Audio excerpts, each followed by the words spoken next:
राज सिंह के बारे में थोड़ा बहुत हमने अध्ययन कर भी लिया था।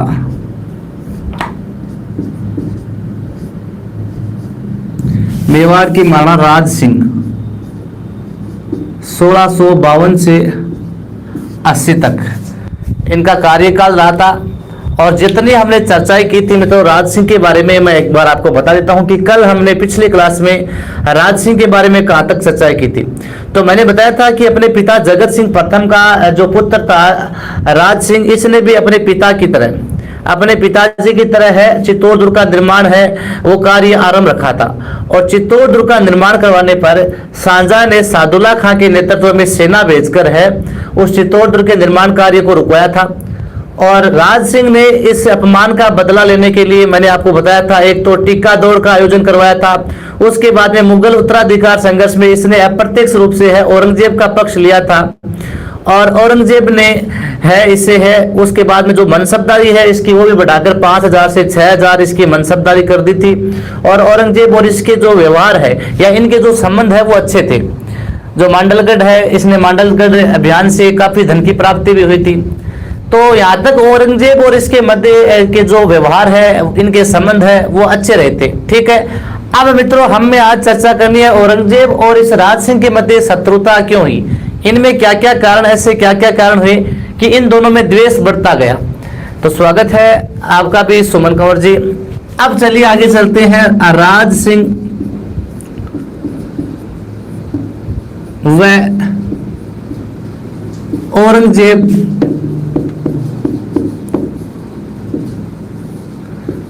के मध्य शत्रुता के कारण।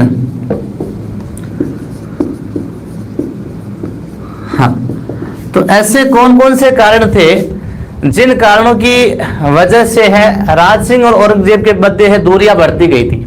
तो देखिए मित्रों 3-4 कारण प्रमुख आते हैं।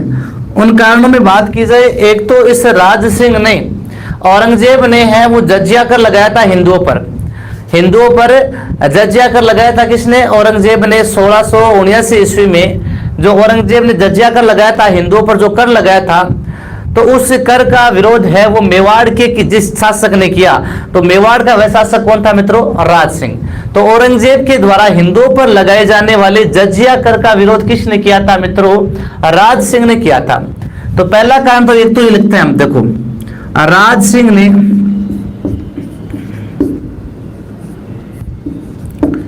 औरंगजेब द्वारा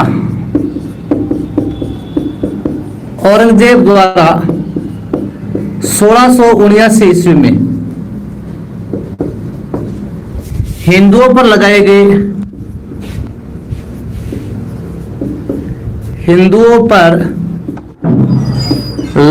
गए जजिया कर का विरोध किया।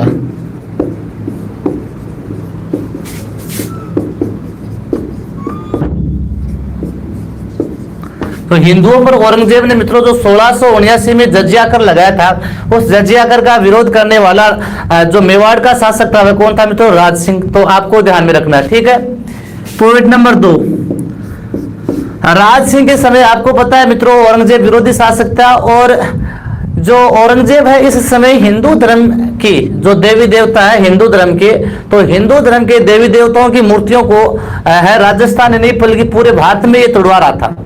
और राजस्थान में औरंगजेब का विरोध करने वाला शासक कौन था मित्रों? ये राज सिंह था। तो औरंगजेब द्वारा तुड़वाई जा रही हिंदू देवी देवताओं की मूर्तियों का है विरोध किसने किया था मित्रों? वह राज सिंह ने किया था। हाँ, औरंगजेब द्वारा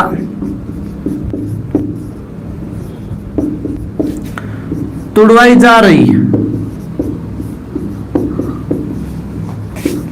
हिंदू देवी देवताओं की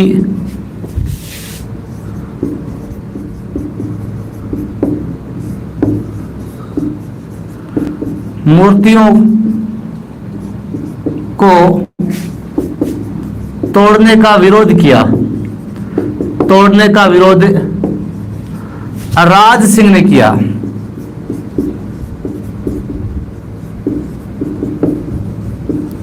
तो औरंगजेब उस समय मित्रों हिंदू देवी देवताओं की जो मूर्तियां तुड़वा रहा था। हाँ, तो उन मूर्तियों का विरोध करने वाला, जो हिंदू धर्म की मूर्तियों को तुड़वा रहा था, तो उस समय जो विरोध किया था जो राज्य का शासक था, मेवाड़ का शासक कौन था मित्रों उस समय? वो था राज सिंह। कारण नंबर 2। कारण नंबर तीसरा पढ़ते हैं मित्रों। तीसरा कारण था मित्रों, आपको बताया कि मारवाड़ का जो शासक था जसवंत सिंह प्रथम के बाद में उनका पुत्र था अजीत सिंह। और अजीत सिंह है, इस अजीत सिंह को है औरंगजेब ने अपने पास दिल्ली बुलाया था, क्योंकि अजीत सिंह अल्पवयस्क था और औरंगजेब ने कहा कि मैं अजीत सिंह के वयस्क होते ही उसे शासक बना दूंगा। लेकिन अजीत सिंह को है दिल्ली से दुर्गादास के नेतृत्व में है जो सरदार है, वो दिल्ली से निकाल कर ले आते हैं और दिल्ली से औरंगजेब से छिपवाकर इसको ले आते हैं कि किसकी शरण में? राज सिंह की शरण में। और मित्रों राज सिंह है वो जो मारवाड़ का शासक था अजीत सिंह, उस अजीत सिंह को शरण दी थी। किसने? इस राज सिंह ने। राज सिंह ने अजीत सिंह को शरण दी और केलवा जो राजसमंद में पड़ता है, केलवा राजसमंद में पड़ता है, उस केलवा की जागीरी है उसके लालन पालन के लिए दी।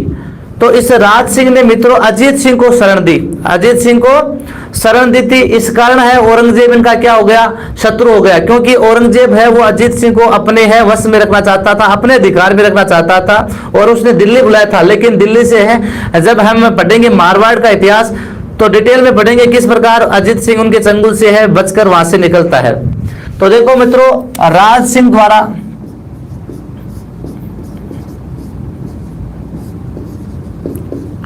मारवाड़ के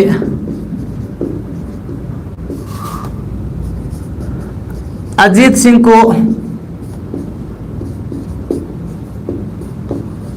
शरण देना तथा उन्हें केलवा की जागीर दी। केलवा कहां पड़ता है मित्रों? राजसमंद में। हाँ, तो मारवाड़ के, हाँ मारवाड़ के जो शासक थे अजीत सिंह उस समय, उनको शरण दी थी मित्रों किसने? राज सिंह ने। और इस कारण औरंगजेब और उनके मध्य क्या हो गई मित्रों? दूरियां है वो बढ़ती ही चली गई थी। ठीक है मित्रों, और ये भी ध्यान रखना अजीत सिंह के लालन पालन के लिए इन्होंने दुर्गादास राठौड़ को केलवा की जागीर दी थी। तो दुर्गादास राठौड़ जो प्रारंभिक वर्षों में उसका संरक्षक रहता है अजीत सिंह का, लेकिन बाद में अजीत सिंह और दुर्गादास के मध्य अनबन हो गई थी, उसकी वजह से दुर्गादास को अजीत सिंह ने देश निकाला दे दिया था, अर्थात अपने राज्य से बाहर भेज दिया। वो हम पढ़ेंगे मारवाड़ के इतिहास में। ठीक है, अब देखिए मित्रों आगे चौथा कारण क्या है? किशनगढ़ की राजकुमारी चारुमती। किशनगढ़ की राजकुमारी चारुमती, आपसे पूछ ले राजकुमारी चारुमती का संबंध है वो किन शासकों से है? तो चारुमती का संबंध देखो उस समय औरंगजेब और कौन था इसमें? राज सिंह। ध्यान रखना। चौथा कारण है किशनगढ़ की राजकुमारी कौन थी मित्रों? चारुमती। और ये चारुमती किसकी पुत्री थी मित्रों? तो रूप सिंह किशनगढ़ का था और उस रूप सिंह की है, हाँ रूप सिंह की पुत्री थी मित्रों चारुमती। और उस समय जो चारुमती का भाई था वह चारुमती का भाई है औरंगजेब के साथ रहता था, औरंगजेब के अभियानों पर जाता था, इसलिए इस चारुमती का भाई है औरंगजेब के बहकाव में आकर है औरंगजेब के साथ चारुमती का रिश्ता तय कर देता है। तो चारुमती का रिश्ता किसके साथ तय हो जाता है? औरंगजेब के साथ तय हो जाता है। और चारुमती मित्रों हिंदू धर्म की थी, तो इसलिए यह चाहती थी कि मेरा जो विवाह है, मेरा विवाह किसी हिंदू धर्म के शासक के साथ ही किया जाए। इसलिए उस समय जो राज सिंह है वो मेवाड़ का शासक था। इस चारुमती ने मित्रों इस राज सिंह को पत्र लिखा। हाँ, राज सिंह को क्या लिखा? पत्र लिखा। हाँ, और उसमें पत्र में लिखा, इस चारुमती ने उस पत्र में लिखा, क्या एक राजहंसी को, क्या एक, हाँ नहीं बिल्कुल बलदेव जी, हाँ बिल्कुल आपसे बिल्कुल खुश, ऐसी कोई बात नहीं है। हाँ, तो इस समय चारुमती ने जो पत्र लिखा था मित्रों राज सिंह को, तो उस पत्र में क्या लिखा? तो चारुमती ने लिखा कि क्या एक राजहंसी को बगुले की सखी होना पड़ेगा? क्या एक राजहंसी को बगुले की सहेली या बगुले की सखी बनना पड़ेगा? तो इस पर मित्रों राज सिंह ने हिंदू धर्म की रक्षा के लिए राज सिंह ने मित्रों इसके साथ फिर क्या किया था? विवाह किया था। अब जब राज सिंह ने हिंदू धर्म की रक्षा के लिए चारुमती के साथ विवाह किया तो मित्रों नाराज कौन होगा? तो राज सिंह ने जब चारुमती के साथ विवाह किया तो नाराज कौन होगा? अपने आप औरंगजेब होगा, क्योंकि औरंगजेब की शादी होने वाली थी चारुमती से और चारुमती को तो पहले ही कोई और ले गया, इसलिए औरंगजेब ने इसके साथ क्या हुआ मित्रों? युद्ध हुआ था।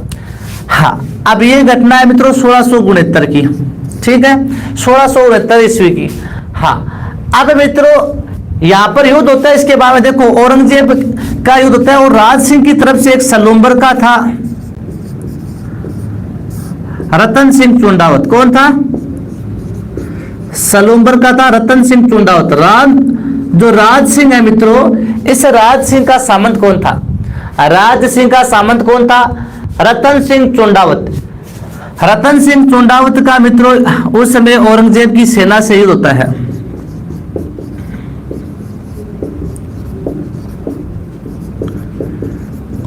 और यह युद्ध होता है मित्रों देशसूरी की नाल में। कहां पर होता है?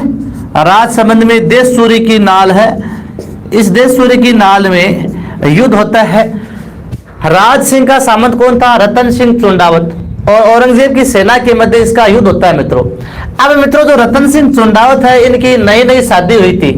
रतन सिंह चुंडावत की क्या है? नई नई शादी हुई थी। और रतन सिंह चुंडावत है युद्ध में जाते हैं, लेकिन युद्ध में जाते हैं और आपको ही पता है आपकी नई नई शादी और आप कहीं जाओ तो आपको अपनी पत्नी की तो याद आएगी, बिल्कुल आएगी, क्यों नहीं आएगी। तो जो रतन सिंह चुंडावत है इसको भी अपनी पत्नी की याद आ रही थी और इसकी पत्नी थी हाड़ी रानी सहल कंवर। इसकी पत्नी का नाम क्या था? रतन सिंह चुंडावत की हाड़ी रानी थी सहल कंवर। कौन थी मित्रों?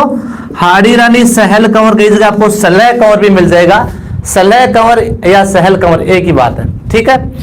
अब रतन सिंह चुंडावत जब औरंगजेब की सेना के साथ मित्रों युद्ध में जाता है तो रतन सिंह को है किसकी याद आती है? अपनी पत्नी की याद आती है, अर्थात हाड़ी रानी सहल कंवर की क्या है? युद्ध में जाते समय याद आती है। और एक सैनिक को बुलाता है ये रतन सिंह चुंडावत और बुलाकर कहता है कि जाओ मेरी पत्नी के पास जाओ और उसे कहो कि आपके जो सामंत है, आपके जो पति है, उनको आपकी याद आ रही है और आप अपनी कोई जो निशानी होती है ना, सेनानी या जो निशानी है वो निशानी भेजो, कोई भी आप अपनी अंगूठी वगैरह कुछ भी, हाँ, या अपनी फोटो वगैरह जो भी है, हाँ, वो है किसके पास ले जाइए? मेरे पास ले जाइए। तो इस रतन सिंह चुंडावत ने युद्ध स्थल से एक सैनिक को भेजा और अपनी पत्नी हाड़ी रानी से सेनानी या निशानी लाने के लिए भेजा। लेकिन मित्रों जो सैनिक जाकर इस रतन सिंह चुंडावत की पत्नी हाड़ी रानी को यह बताता है कि आपके पति को आपकी याद आ रही है, इसलिए उन्होंने कहा है कि आप कुछ निशानी के रूप में उनको कुछ दीजिए।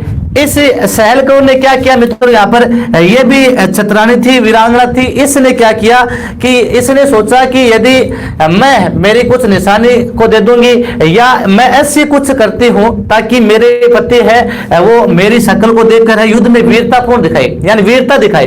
तो इस हाड़ी रानी ने सोचा कि यदि मेरे पति को मेरी युद्ध में याद आएगी, यदि मैं खुद नहीं जाऊंगी, याद आएगी तो वो युद्ध हार जाएंगे।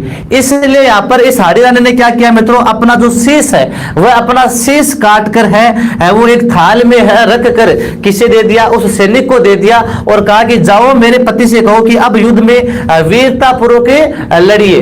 तो यहाँ पर मित्रों इस हाड़ी रानी सहल कंवर ने अपना शीश काट कर है उस सैनिक को एक थाल में रखकर दे दिया और फिर ये कटा हुआ शीश ले जाकर है ये सैनिक किसे देता है मित्रों?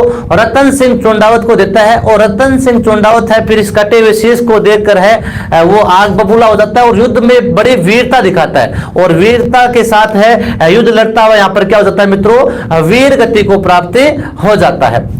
अब देखो इसके बारे में आपको एक कहावत भी सुनी होंगी कि चुंडावत मांगी सेनानी सिर काट दियो छत्राणी। ये जो प्रसंग है वो किसके संदर्भ में है? किस रियासत के संदर्भ में है? तो मेवाड़ रियासत के संदर्भ में उस किसके काल की घटना है? तो ये भी आपको ध्यान रखना है। चुंडावत मांगी सेनानी सिर काट दियो छत्राणी। तो चुंडावत मांगी सेनानी और सिर काट दियो छत्राणी। तो ये जो कहावत है मित्रों मेवाड़ रियासत के राज सिंह जो शासक था उसके शासनकाल की ये घटना आपको ध्यान में रखना है, ठीक है मित्रों। अब देखो मित्रों मैंने आपको साहित्य में एक कविता भी लिखाई थी, सेनानी कविता बताई थी ना जब मैंने आपको साहित्य पढ़ाया था, राजस्थान का साहित्य पढ़ाया था, उसमें मैंने बताया था आपको सेनानी कविता। ये सेनानी किसने लिखी थी मित्रों? तो चोरू का एक कविता मेघराज मुकुल,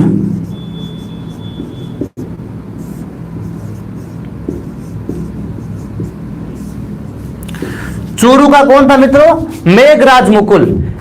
इस मेघराज मुकुल ने है और सेनानी कविता लिखी थी। सेनानी कविता इसी पर लिखी थी, यानी इस सहेल कंवर ने अपने पति को जो निशानी भेजी थी, सेनानी भेजी थी, उसी पर जो सेनानी कविता है मित्रों, ये चोरू का एक कविता मेघराज मुकुल। कौन था मित्रों?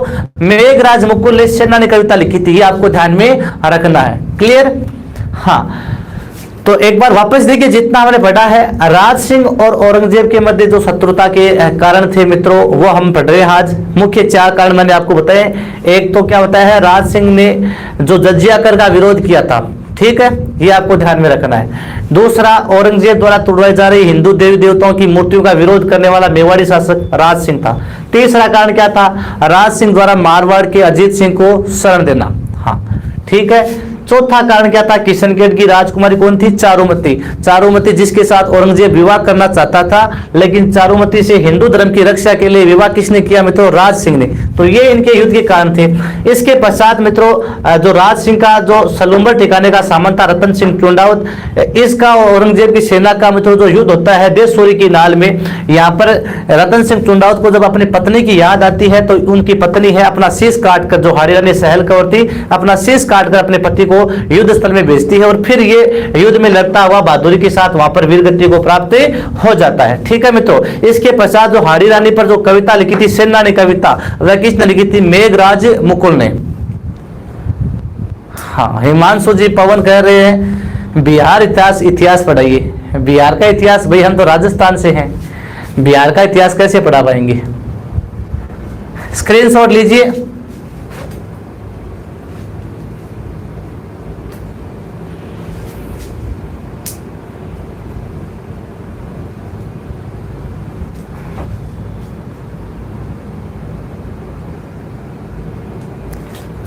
हाँ, यहाँ पर जीतने की बात तो ऐसी है कि देखिए, हाँ, ये स्टूडेंट पूछ रहा है कौन जीता था? राजेश कुमार जी। युद्ध में कहते हैं कि ये रतन सिंह चुंडावत है, वीरगति को प्राप्त हो गया था, लेकिन औरंगजेब की जो सेना है उस सेना को उसने यहाँ से पीछे धकेल दिया था। हाँ, चलिए आगे।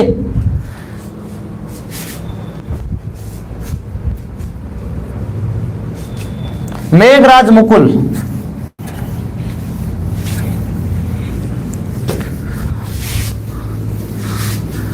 अब देखो मित्रों, राज सिंह की कुछ हम सांस्कृतिक उपलब्धियों की बातें भी कर लेते हैं कि राज सिंह ने किन किन चीजों का निर्माण करवाया था। देखो मित्रों, अब जो मेवाड़ का जो हम पढ़ रहे हैं इतिहास है, उनमें ये ऐसा अंतिम शासक है जो इंपॉर्टेंट है। इसके बाद में जो आगे शासक है उनसे क्वेश्चन बहुत कम पूछे जाते हैं। राज सिंह तक है मित्रों, ध्यान रखना, क्वेश्चन सबसे ज्यादा यहीं तक के पूछे जाते हैं। हालांकि ऐसी बात नहीं क्वेश्चन नहीं पूछे जाते हैं, लेकिन आगे वाले जो शासक बनेंगे उनसे थोड़े हैं, वो कम क्वेश्चन पूछे जाते हैं बजाय इनके। ठीक है। हाँ हाँ, अभी देखो बलदेव जी हिस्ट्री में क्या क्या पढ़ा दिया। अभी देखो आपको मैंने मेवाड़ पढ़ा दिया है, आमेर पढ़ा दिया है, और चौहान चल रहा है 2 बजे वाली क्लास में। ठीक है। अब राज सिंह की सांस्कृतिक उपलब्धियों की बात की जाए तो एक, इसने राजसमंद झील का निर्माण करवाया। जो राजसमंद में झील है, राजसमंद झील का निर्माण 1662 से 76 के मध्य, 1662 ईस्वी से मित्रों 76 ईस्वी के मध्य, हाँ 76 ईस्वी के मध्य राज सिंह ने राजसमंद झील का निर्माण करवाया। बिल्कुल बीएसटीसी में आता है भाई ये क्वेश्चन, हाँ यहाँ से आते हैं क्वेश्चन आते हैं बिल्कुल। हाँ, तो राजसमंद झील का निर्माण किसने करवाया था मित्रों? राजसमंद झील का निर्माण है मित्रों राज सिंह ने करवाया था। किसने करवाया था? राज सिंह ने करवाया था। और गोमती नदी के पानी को रोककर,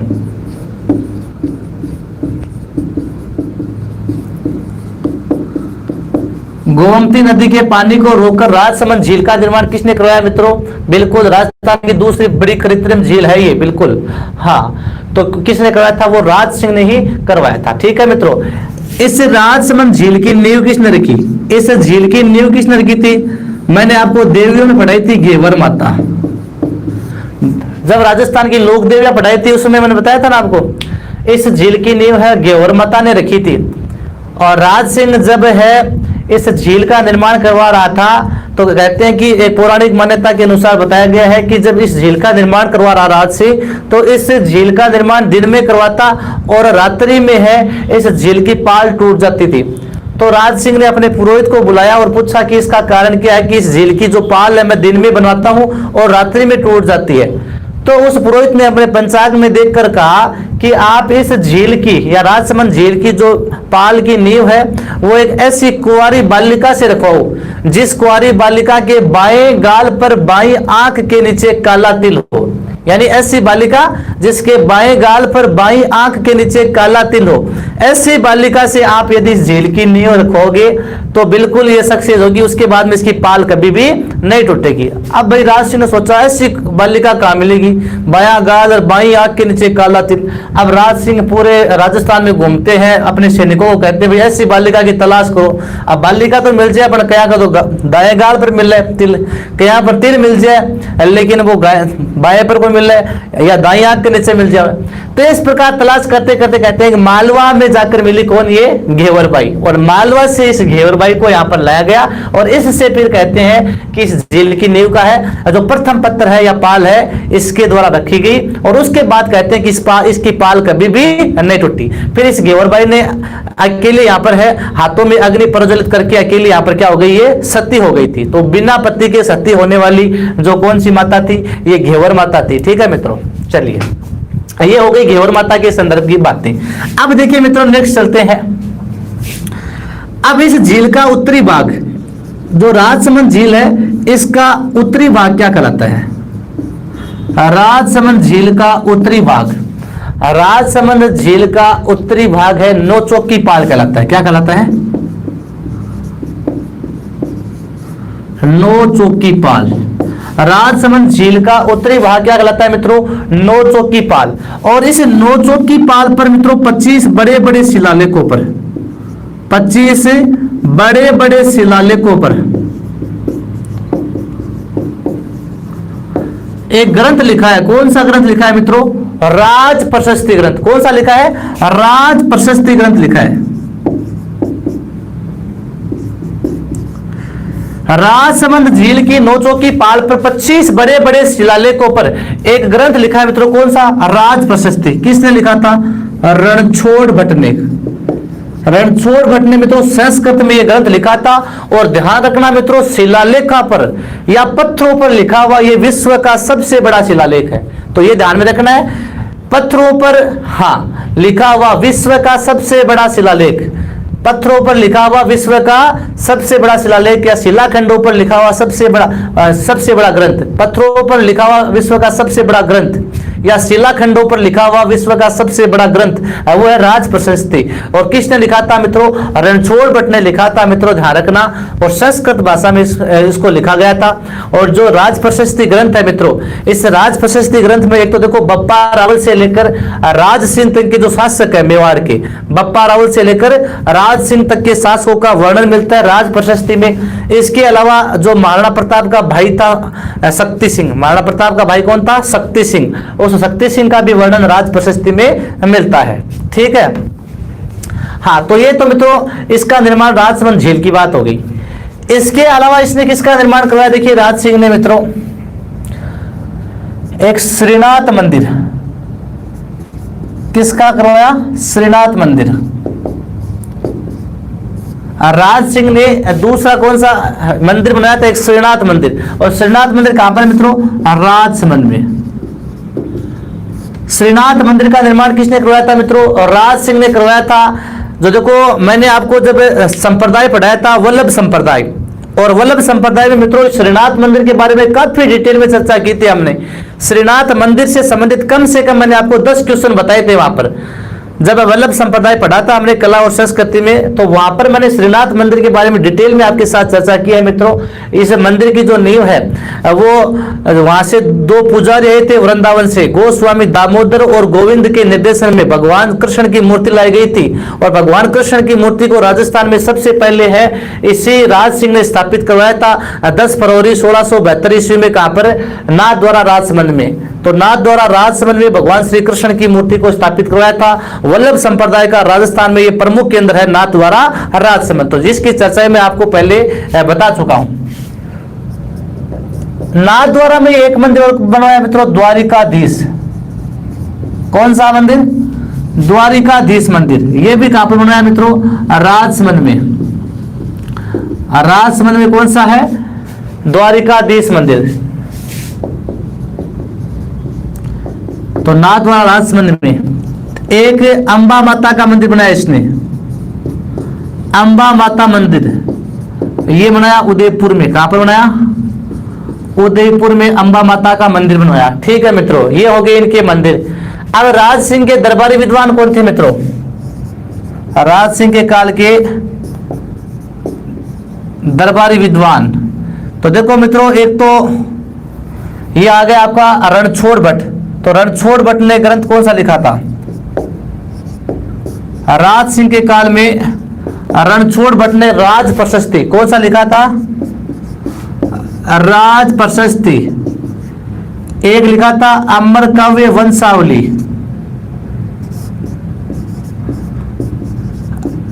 अमर काव्य वंशावली। तो राज प्रशस्ति ग्रंथ, हाँ, राज प्रशस्ति ग्रंथ और अमर काव्य वंशावली, राज प्रशस्ति ग्रंथ और अमर काव्य वंशावली, ये दोनों ग्रंथ किसने लिखे मित्रों? रणछोड़ भट्ट ने। किसने लिखे थे? रणछोड़ भट्ट ने लिखे थे। ठीक है। इसके अलावा किशोर दास ने लिखा था मित्रों राज प्रकाश ग्रंथ। कौन सा लिखा था? राज प्रकाश ग्रंथ किसने लिखा था मित्रों? किशोर दास ने। राज प्रकाश ग्रंथ किसने लिखा? किशोर दास ने राज प्रकाश ग्रंथ लिखा था। ठीक है। हाँ, सदाशिव भट्ट, सदाशिव भट्ट ने राज रत्नाकर ग्रंथ लिखा था। कौन सा लिखा था? राज रत्नाकर ग्रंथ किसने लिखा? सदाशिव भट्ट ने। किसने लिखा था मित्रों? सदाशिव भट्ट ने राज रत्नाकर ग्रंथ लिखा था। ठीक है। इसके बाद में इनकी जो मृत्यु है मित्रों, वो 1680 में इनकी मृत्यु हो जाती है। 1680 में किसकी मृत्यु हो जाती है मित्रों? राज सिंह की है। किसी अज्ञात व्यक्ति ने राज सिंह को जहर दे दिया था, और जहर देने के कारण राज सिंह की मृत्यु कब हो गई मित्रों? 1680 ईस्वी में राज सिंह की क्या हो जाती है मित्रों? मृत्यु हो जाती है। ठीक है मित्रों, ये आपको ध्यान में रखना है। ठीक है। इनकी उपाधि मैंने आपको बताई दी थी। राज सिंह को किस उपाधि से जानते थे? विजय कटकाटू। विजय कटकाटू की इन्होंने उपाधि धारण की थी। इसकी चर्चा हम कल कर चुके हैं। तो मित्रों, ये आपका राज सिंह कंप्लीट होता है। एक बार वापस देख सकते हैं आप। एक तो राजसमंद झील का निर्माण करवाया गोमती नदी के पानी को रोककर, जिसकी नींव घेवरमाता ने रखी। इस झील का उत्तरी भाग नौचौकी पाल कहलाता है। नौचौकी पाल पर 25 बड़े बड़े शिलाखंडों पर राज प्रशस्ति ग्रंथ लिखा है। संस्कृत भाषा में रणछोड़ भट्ट ने लिखा था। ठीक है मित्रों, और विश्व का सबसे बड़ा शिलाखंडों पर लिखा हुआ ग्रंथ है। इसके पश्चात इसने श्रीनाथ मंदिर नाथ द्वारा राजसमंद में बनाया। द्वारिकाधीश मंदिर भी राजसमंद में बनवाया।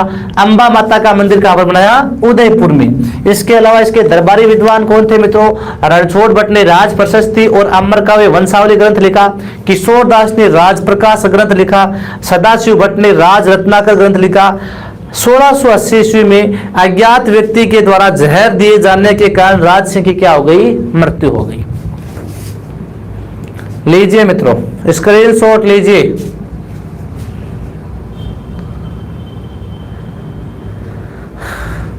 स्क्रीनशॉट लेने से पहले आप एक और ध्यान रखना, छोटा सा शासक था मित्रों। इसके बाद में शासक कौन बनता है मेवाड़ का? जय सिंह। हाँ, इसके बाद शासक कौन बनता है मेवाड़ का मित्रों? जय सिंह। और जय सिंह का जो कार्यकाल है वो 1680 से 92 तक, 1680 से 92 ईस्वी तक किसका कार्यकाल था मित्रों? जय सिंह का। तो जय सिंह के काल में देखो मित्रों ज्यादा इंपॉर्टेंट है, एक तो इसने जय समंद झील का निर्माण करवाया था। ये बस ध्यान रखना, जय समंद या ढेबर झील, इतना ध्यान रखना बस। जय समंद या ढेबर झील का निर्माण। हाँ, जय सिंह के काल की देखो मुख्य कोई घटना आपको याद नहीं करनी है। 1680 से 92 ईस्वी तक, सॉरी 98 ये 92 नहीं मित्रों, ये 98 ये 1680 ईस्वी से 98 तक 1680 से 98 तक जो राजस्थान की सबसे बड़ी ये मीठे पानी की झील मानी जाती है ना, ये तो राजस्थान की सबसे बड़ी मीठे पानी की झील ये तो है जयसमंद या ढेबर झील। हाँ, तो जयसमंद या ढेबर झील है ये ध्यान रखना मित्रों, राजस्थान की मीठे पानी की ये सबसे बड़ी झील मानी गई है। ध्यान रखना 1680 से 98 तक इसका कार्यकाल था। इस झील का निर्माण इसने 1685 से लेकर 91 ईस्वी के मध्य लगभग करवाया था। 5-6 साल लगे थे इसके निर्माण में। अब जय सिंह ने भी मित्रों औरंगजेब के साथ संधिया की थी, जो आपको इतनी ध्यान में नहीं रखनी है। 1681 ईस्वी में औरंगजेब के साथ है इसने संधिया की थी। उन संधियों के तहत मेवाड़ के कुछ परगने हैं वो मेवाड़ को वापस दिए गए थे और जय सिंह को वापस है वो शासक बनाया गया था। ठीक है मित्रों, तो जय सिंह के कार्यकाल में बस एक तो जयसमंद या ढेबर झील का ध्यान रखना इसने करवाया था। बाकी इस जयसमंद या ढेबर झील के बारे में आप जियोग्राफी में मेरे से ज्यादा जानते होंगे, जियोग्राफी में डिटेल से आपको इसके बारे में विवरण मिल जाएगा। ठीक है,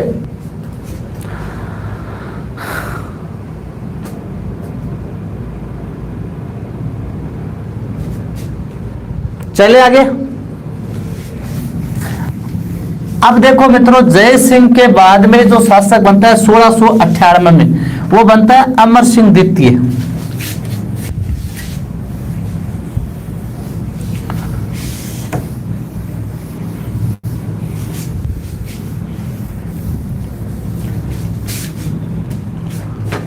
हाँ,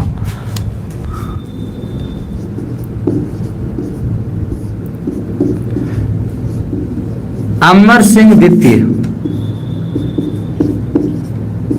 ये शासन काल बनता है मित्रों 1698 से 1710 ईस्वी तक। 1698 से 1710 ईस्वी तक शासक कौन रहता है? अमर सिंह सेकंड। कौन रहता है? अमर सिंह सेकंड रहता है। एक अमर सिंह प्रथम हमने पढ़ लिया था, प्रताप का पुत्र था। अब मित्रों अमर सिंह द्वितीय के काल में आपको सिर्फ और सिर्फ एक देबारी समझौता ध्यान में रखना है। अमर सिंह द्वितीय के काल में क्या याद रखना है? देबारी समझौता इसके काल का आपको ध्यान में रखना है। देबारी समझौता जो मई 1708 में हुआ, मई 1708। हालांकि मैं आपको देबारी समझौता पढ़ा भी चुका हूं जब आमेर रियासत पढ़ाई थी, लेकिन एक बार वापस क्लियर कर लेते हैं देबारी समझौता की आवश्यकता क्यों पड़ गई थी। तो मैंने आपको जब आमेर रियासत पढ़ाई थी मित्रों, तो बूंदी रियासत के उत्तराधिकार मामले में है 1733 में आमेर के राजा सवाई जय सिंह ने हस्तक्षेप किया था। और सवाई जय सिंह ने जब बूंदी के आंतरिक मामलों में हस्तक्षेप किया तो बूंदी में है मराठा को आमंत्रित किया गया था। सवाई जय सिंह की बहन अमरकौरी ने अपने पुत्र उमेद सिंह के रक्षा के लिए है और उमेद सिंह को शासक बनाने के लिए किसे आमंत्रित किया था? मराठों को। तो मराठे राजस्थान में सबसे पहले है बूंदी रियासत में आते हैं। ठीक है, और उन मराठों के बढ़ते हुए प्रभाव को रोकने के लिए ही सवाई जय सिंह ने फिर है देबारी समझौता है, हाँ उसका सॉरी देबारी समझौता नहीं, वो हुरडा सम्मेलन था। कौन सा था मित्रों? हुरडा सम्मेलन, जिसकी हम आगे चर्चा करेंगे। यानी मराठों के प्रभाव को रोकने के लिए कौन सा आएगा? आपको आवाज गूंज रही क्या? मराठों के प्रभाव को रोकने के लिए ध्यान रखना, देबारी समझौता नहीं हुआ था, हुरडा सम्मेलन हुआ था। हुरडा सम्मेलन हुआ था 1734 में, वो हुआ था मराठों के प्रभाव को रोकने के लिए। और जो मित्रों देबारी समझौता हुआ था, ये हुआ था, देखिए सवाई जय सिंह है, इस सवाई जय सिंह को है जो जयपुर का शासक था मुअज्जम या बहादुर शाह, उसने सवाई जय सिंह की जगह है उसके छोटे भाई विजय सिंह को शासक बना दिया था। और उधर मुअज्जम ने मारवाड़ का शासक था कौन मित्रों? अजीत सिंह। मारवाड़ का शासक कौन था? अजीत सिंह। हाँ, और उस अजीत सिंह को शासक बनने से क्या रखा था? वंचित रखा था। तो मारवाड़ का शासक अजीत सिंह और जयपुर का शासक सवाई जय सिंह दोनों किसकी सहायता लेने के लिए आते हैं? वो दोनों आते हैं अमर सिंह द्वितीय की सहायता लेने के लिए। हाँ बिल्कुल, थोड़ा सा बिल्कुल हाँ ध्यान डाइवर्ट हो गया था, मैंने आपको बता दिया। मराठा जो है मित्रों, मराठों के प्रभाव को रोकने के लिए आपके हुरडा सम्मेलन होगा। आगे हम आज चर्चा करेंगे, हुरडा सम्मेलन की भी चर्चा कर लेंगे थोड़ी देर बाद में। जो देबारी समझौता है इसका मुख्य उद्देश्य था, एक तो जयपुर का शासक था सवाई जय सिंह। कौन था? सवाई जय सिंह। और मारवाड़ का शासक था अजीत सिंह। उन दोनों को शासक पद दिलाना, उनको राजा बनाना, है ना, उनको शासक पद वापस दिलाना, इसका मुख्य उद्देश्य था। हाँ, तो देखो मित्रों देबारी समझौता किन किन के मध्य हुआ था? तो देखो मेवाड़ का था,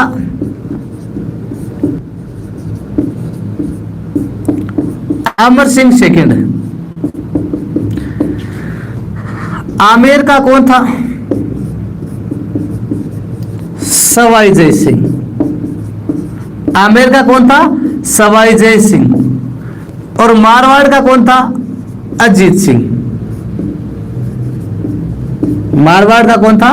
अजीत सिंह। आमेर रियासत पढ़ी थी उस समय, हमने देवाली समझौता भी पढ़ा था। हाँ, तो देखिए मित्रों, इस समझौते के अनुसार क्या क्या शर्तें रखी गई? मेवाड़ का अमर सिंह सेकंड, आमेर का सवाई जय सिंह और मारवाड़ का कौन है? अजीत सिंह।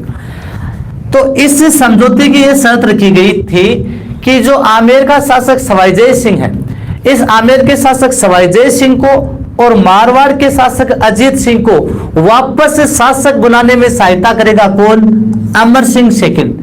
तो ये अमर सिंह सेकंड है, ये किन किन की सहायता करेगा? आमेर के सवाई जय सिंह और मारवाड़ के अजीत सिंह को शासक बनने में सहायता करेगा।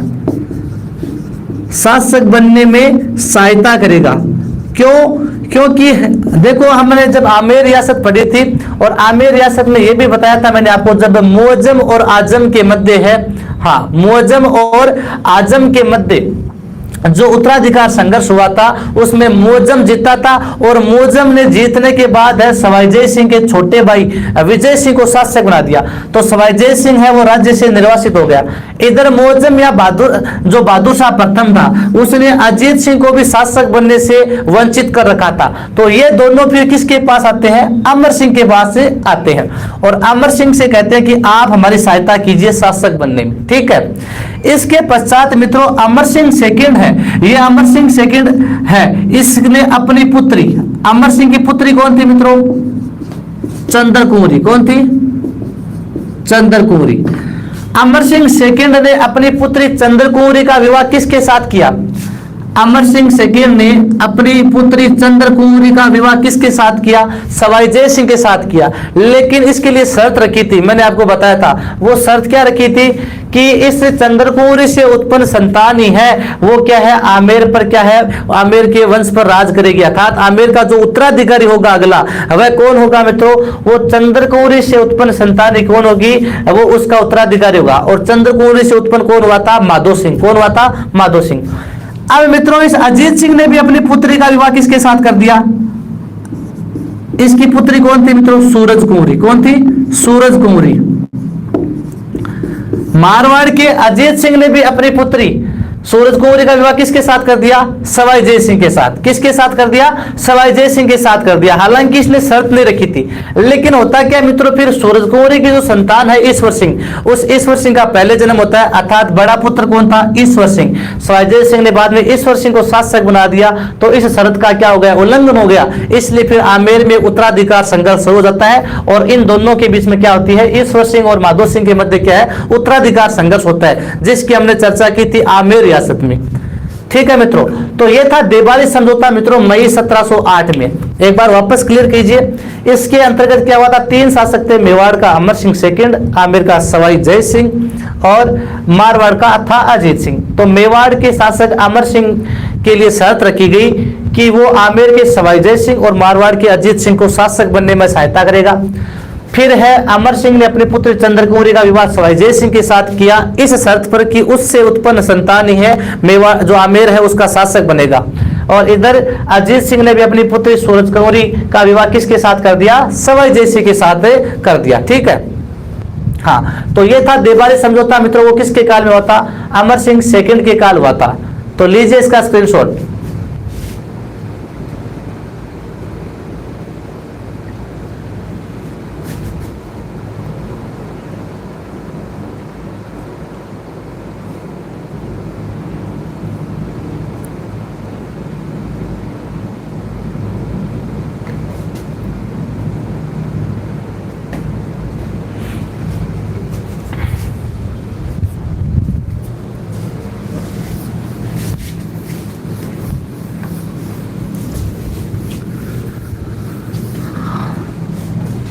इसके बाद में देखिए मित्रों नेक्स्ट, हाँ, ये हमारा हो गया कौन सा? अमर सिंह सेकंड। अमर सिंह के बाद में आता है आपका संग्राम सिंह द्वितीय।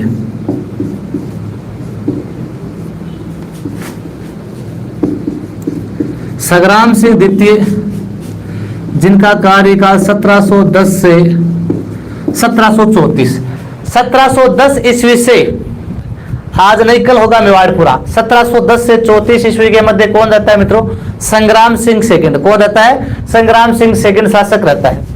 तो देखो मित्रों, संग्राम सिंह के काल की मुख्य बात की जाए तो संग्राम सिंह के काल में है वो हुरडा सम्मेलन, जो हुरडा सम्मेलन हुआ था मराठों के आक्रमण को रोकने के लिए, उस हुरडा सम्मेलन को रोकने के लिए, हुरडा सम्मेलन के आयोजन की है वो यहाँ पर संग्राम सिंह के काल में योजना बनाई थी, लेकिन संग्राम सिंह की मृत्यु है वो पहले हो गई थी। यानी हुरडा सम्मेलन के आयोजन से पहले ही इनकी क्या हो गई मित्रों? मृत्यु। यानी जो हुरडा सम्मेलन 1734 में होना था उसकी रणनीति किसके कार्यकाल में बनी थी?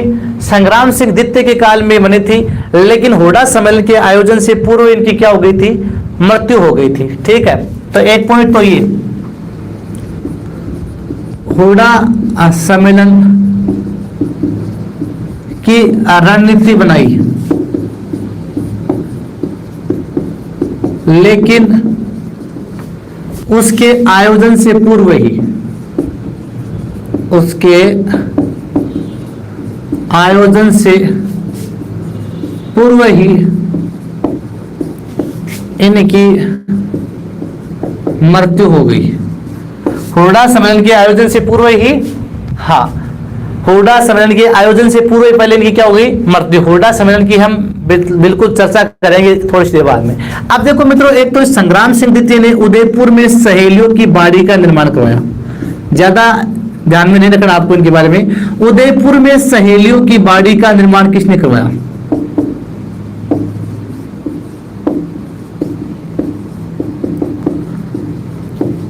उदयपुर में सहेलियों की बाड़ी का निर्माण किसने करवाया था मित्रों? संग्राम सिंह सेकंड ने। उदयपुर में सहेलियों की बाड़ी का निर्माण किसने करवाया था मित्रों? संग्राम सिंह सेकंड ने। ठीक है, इसके अलावा उदयपुर के सिसारमा गांव में वेदनाथ मंदिर बनाया था। उदयपुर के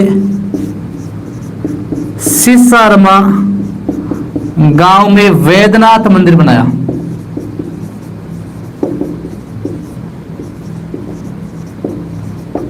उदयपुर के सिसारमा गांव में कौन सा मंदिर बनाया मित्रों?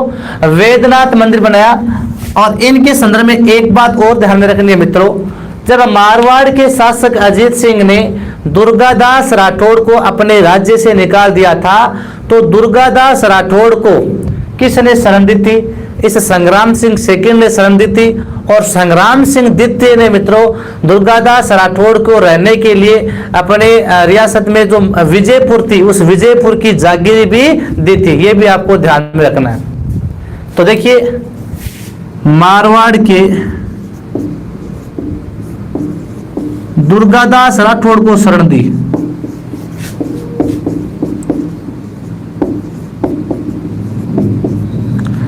जब मारवाड़ के शासक अजीत सिंह और दुर्गादास के मध्य अनबन हो जाती है, तो अजीत सिंह ने दुर्गादास राठौड़ को अपने राज्य से बाहर निकाल दिया।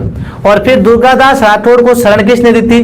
संग्राम सिंह द्वितीय ने। किसने दी मित्रों? संग्राम सिंह द्वितीय ने है वो शरण दी थी। ठीक है, मारवाड़ के दुर्गादास राठौड़ को शरण दी थी। ठीक है, और विजयपुर की जागीर दी और उन्हें विजयपुर की जागीर दी। तो ये आपको संग्राम सिंह सेकंड के काल की 3-4 मुख्य बातें हैं वो ध्यान में रखनी है।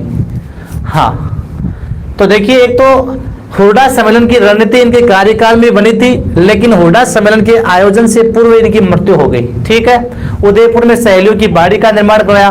उदयपुर के सिसारमा गांव में वैद्यनाथ मंदिर बनाया। मारवाड़ के दुर्गादास राठौड़ को इन्होंने शरण दी थी और विजयपुर की जागीर दी थी। तो लीजिए स्क्रीनशॉट।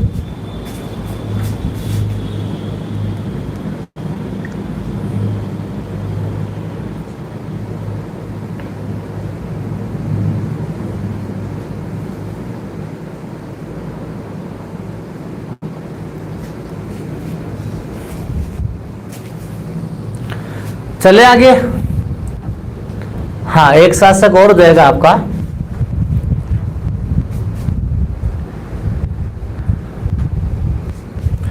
अब जगत सिंह द्वितीय शासक आएगा मित्रों।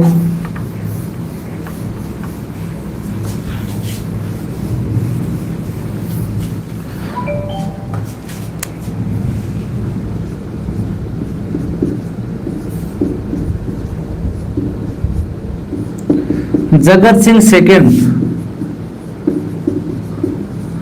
1734 से 78 तक किसका शासन रहता है मित्रों? जगत सिंह सेकंड का शासन रहता है।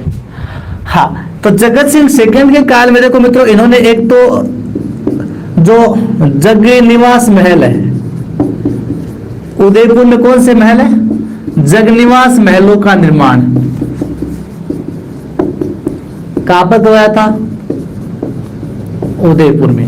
तो उदयपुर में जगनिवास महलों का निर्माण किसने करवाया था? जगत सिंह ने। और एक जो जग मंदिर था, उस जग मंदिर का निर्माण जगत सिंह प्रथम के काल में पूरा हुआ था।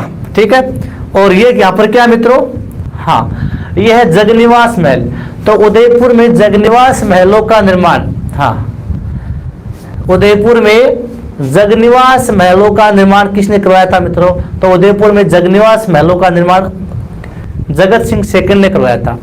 अब देखो मित्रों, जगत सिंह सेकंड के काल में हुआ था हुरडा सम्मेलन।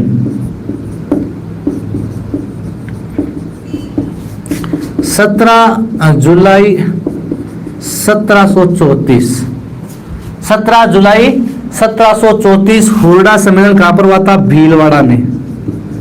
हुरडा सम्मेलन कहां पर हुआ था मित्रों? भीलवाड़ा में। हुरडा सम्मेलन कहां पर हुआ था? भीलवाड़ा में हुआ था। 17 जुलाई 1734 को हुआ था। इसका कारण क्या था मित्रों? मराठों की लूट खसोट, यानी सवाई जय सिंह ने मराठों को आमंत्रित करने में मुख्य भूमिका निभाई थी बूंदी के उत्तराधिकार संघर्ष में। बूंदी के उत्तराधिकार संघर्ष में, तो बूंदी के उत्तराधिकार संघर्ष में है वो है हस्तक्षेप किया था किसने? सवाई जय सिंह ने। तो बूंदी के उत्तराधिकार संघर्ष में मित्रों सवाई जय सिंह ने यहाँ पर क्या किया था मित्रों? हस्तक्षेप किया था।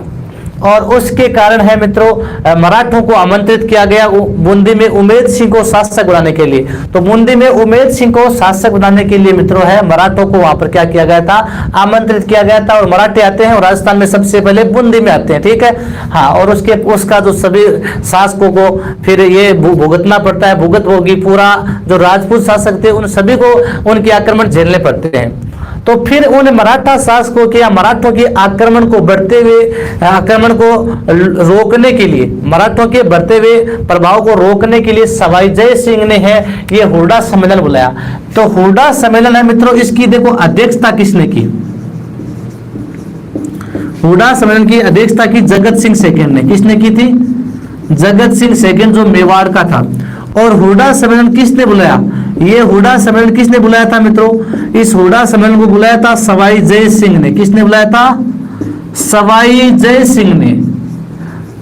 जो आमेर का शासक सवाई जय सिंह था, उस सवाई जय सिंह ने हुरडा सम्मेलन को बुलाया था।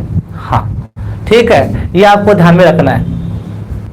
हाँ, इसके बाद में देखिए मित्रों हुरडा सम्मेलन में, इसका जो हुरडा सम्मेलन है इसमें क्या रणनीति बनाई गई थी? तो हुरडा सम्मेलन में मित्रों ये रणनीति बनाई गई थी कि जो सभी राजपूत शासक है, जैसे नागौर की तरफ से भी आया था बकत सिंह है, अभय सिंह आया था, वो मारवाड़ से आया था, जोरावर सिंह बीकानेर से आया था, दुर्जन साल कोटा से आया था। तो इन शासकों में, सभी शासकों के नेतृत्व में है वहां पर एक रणनीति बनाई गई कि वर्षा ऋतु के बाद में सभी जितने भी ये शासक है ये मिलकर मराठों पर आक्रमण करेंगे। लेकिन है राजपूतों के आपसी स्वार्थ के कारण, आपस में ही फूट के कारण है ये हुरडा सम्मेलन है मित्रों सफल नहीं हो पाता है। राजपूतों के आपसी फूट के कारण है हुरडा सम्मेलन क्या होता है? सफल नहीं हो पाता है। ठीक है, हाँ, ये आपको ध्यान में रखना है। तो ठीक है मित्रों, ये आपको ध्यान में रखना है। हुरडा सम्मेलन क्या होता है? फिर ये असफल हो गया था। राजपूतों की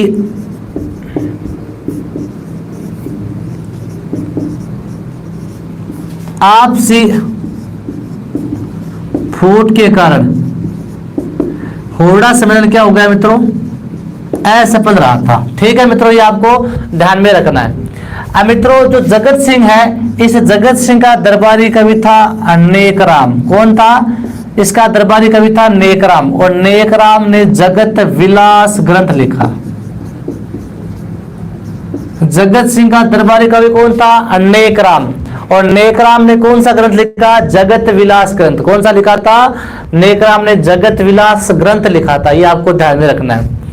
इसके अलावा देखिए मित्रों, मराठे हैं, उन मराठों ने जो सबसे पहले कर वसूली की थी, मराठों ने कर वसूली कहां से की? मराठों द्वारा कर वसूली कहां से की गई? मेवाड़ रियासत से। किसके काल में? जगत सिंह के काल में। तो मेवाड़ रियासत में ही मराठों ने कर वसूली थी, जो चौथ कर वसूलते थे। हाँ, उस कर वसूली को है, हाँ, तो उस कर वसूली है मेवाड़ रियासत से की थी, ध्यान रखना। और मराठों ने सबसे पहले, हाँ, मराठों ने सबसे पहले बूंदी रियासत पर है, बूंदी रियासत में मराठों का प्रभाव बढ़ा था, बूंदी रियासत में सबसे पहले प्रवेश किया था। तो मराठों ने मित्रों सबसे पहले है वो बूंदी रियासत में प्रवेश किया था। कहां पर किया था? बूंदी रियासत में है मराठों ने प्रवेश किया। लेकिन मराठों ने जो कर वसूली की थी, वो कर वसूली मेवाड़ में किसके काल में की थी मित्रों? मेवाड़ में इसी शासक के काल में मराठों ने क्या की थी मित्रों? कर वसूली है वो की थी। तो एक ही बात है, जगनिवास महल या जगत निवास महल एक ही बात है। तो जगनिवास महल या जगत निवास महलों का निर्माण है वो इसी के काल में हुआ था, 1743 से लेकर 46 के मध्य। हाँ, तो ये आपको ध्यान में रखना है। तो मित्रों, ये कौन सा शासक आपका? जगत सिंह सेकंड है। आपको ध्यान रखना, एक तो जगनिवास या जगत निवास एक ही बात है। जगत निवास या जगनिवास महलों का निर्माण इसी के काल में हुआ था। कहां पर हुआ था? उदयपुर में, पिछोला झील के पास। और इसके काल में हुडा सम्मेलन का आयोजन हुआ 17 जुलाई 1734 को, और मराठों के बढ़ते हुए प्रभाव को रोकने के लिए। ये ध्यान में रखना आपको, हुडा सम्मेलन का आयोजन क्यों किया गया था? मराठों के बढ़ते हुए प्रभाव को रोकने के लिए हुडा सम्मेलन का आयोजन हुआ था भीलवाड़ा में, जिसकी अध्यक्षता जगत सिंह सेकंड ने की थी। किसने बुलाया था हुडा सम्मेलन? सवाई जय सिंह ने बुलाया था, मराठों के बढ़ते हुए प्रभाव को, हाँ, मराठों के बढ़ते हुए प्रभाव को रोकने के लिए। ये आपको ध्यान में रखना है। और राजपूतों की आपसी फूट के कारण है फिर ये हुडा सम्मेलन क्या है मित्रों? सफल नहीं हो पाता है। ठीक है। और इसके जगत सिंह के जो दरबारी कवि थे नेकराम, नेकराम ने मित्रों है जगत विलास ग्रंथ लिखा था। कौन सा लिखा था? जगत विलास ग्रंथ नेकराम ने लिखा था। फिर है मराठों द्वारा सबसे पहले जो कर वसूली है, वो कर वसूली है वो मेवाड़ रियासत से जगत सिंह के काल में ही वसूली की गई थी। ये आपको ध्यान में रखना है। ठीक है मित्रों, तो आज मित्रों इतना ही पढ़ेंगे। इसके बाद में नेक्स्ट